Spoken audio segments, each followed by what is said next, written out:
Sigurisht që jam shumë I kënaqur, domethënë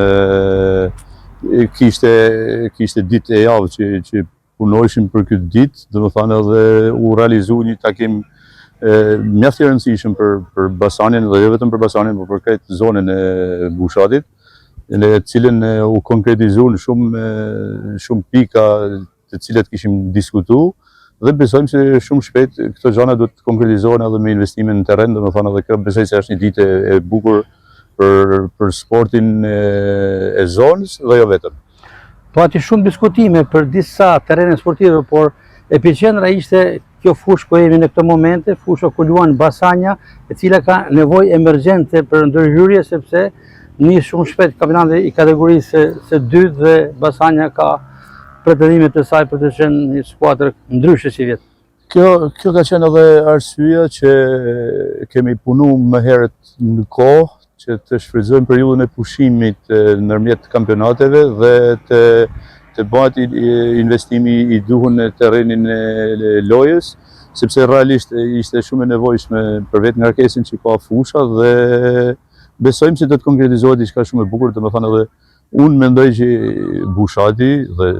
zona e bashkisë Vaudesit në shumë shpejt do të ketë një mini stadium mjaft simpatik dhe shpresojmë që kjo do të na shërbejë shumë për mirë jo vetëm neve, por gjithë zonës. Në takim që ishim dhe ne prezent pa një dakordsi nga Federata Shqiptare e Futbollit dhe Bashkia Vaude-Dejse, konkretisht për çfarë bëhet fjalë, në çfarë ndërhyrjes, se u folën edhe për tribuna, për sola, për fushën e lojës. Po pra, domethënë jam kot thash që besojmë se shumë shpejt domethënë do të kemi një mini stadium domethënë nëpër masat e standardet e kërkuara domethënë për licencimet edhe për gjithçka për zhvillimin e ndeshjeve, por unë gjej rastin sinqerisht që të falenderoj Spari, presidentin e Federatës Shqiptare të Futbollit Armando Duka, që me mbështetjen e tij dhe me iniciativën e tij ky projekt po vjet në lëvizje.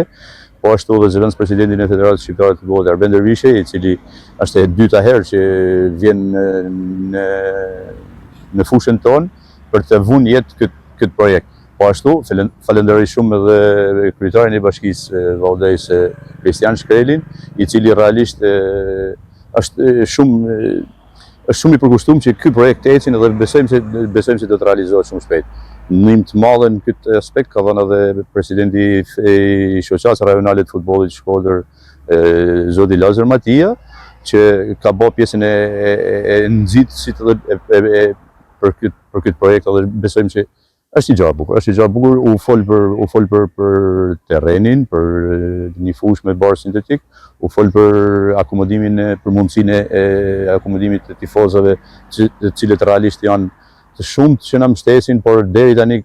duhet me pranu kanë vujt me na pas, sepse nuk kanë pas as kushtet më minimale për të ndjekur një ndeshje futbolli. Dhe besoj se pjesë e këtij investimi është edhe pjesa e tribunës, një tribune normal modeste, por që tifozat të kenë mundësi të akomodohen denjësisht dhe të ndjekin, të shijojnë futbollin në kushte normale. Zoti president thatë se shumë shpejt, në çfarë parashikoni të shumë shpejt, me konkretisht do të jetë fusha gati për sezonin e ardhshëm? Do të thënë të gjitha përpjekjet janë mba dhe vazhdojnë me u bë që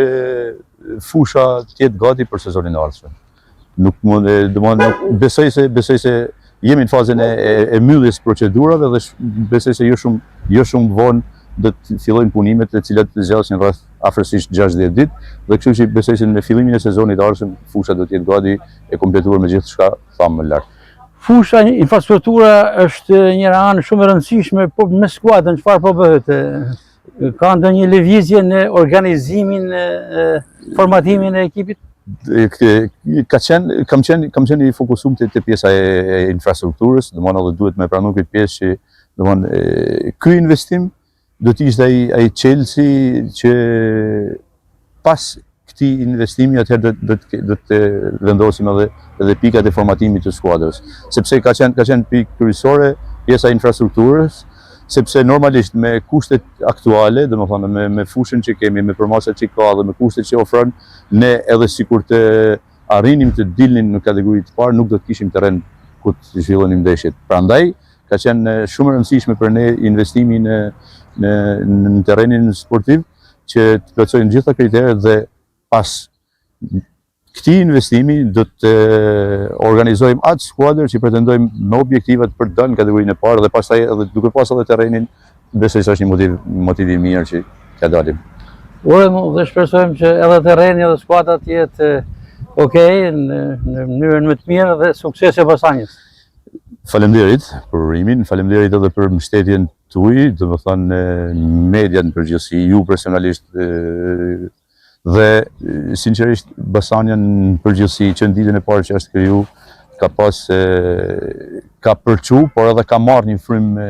dashamirësie, një frymë bashkëpunimit, edhe unë du mi falenderuar të gjithë ata që mbështesin Basanjën sepse ka përçon një frymë mjaft qytetare dhe na gëzon ky fakt edhe kjo është edhe në saj si produkt edhe dashamirësia që kemi me mediat edhe me gjithçka tjetër që na ofron, na rrethon.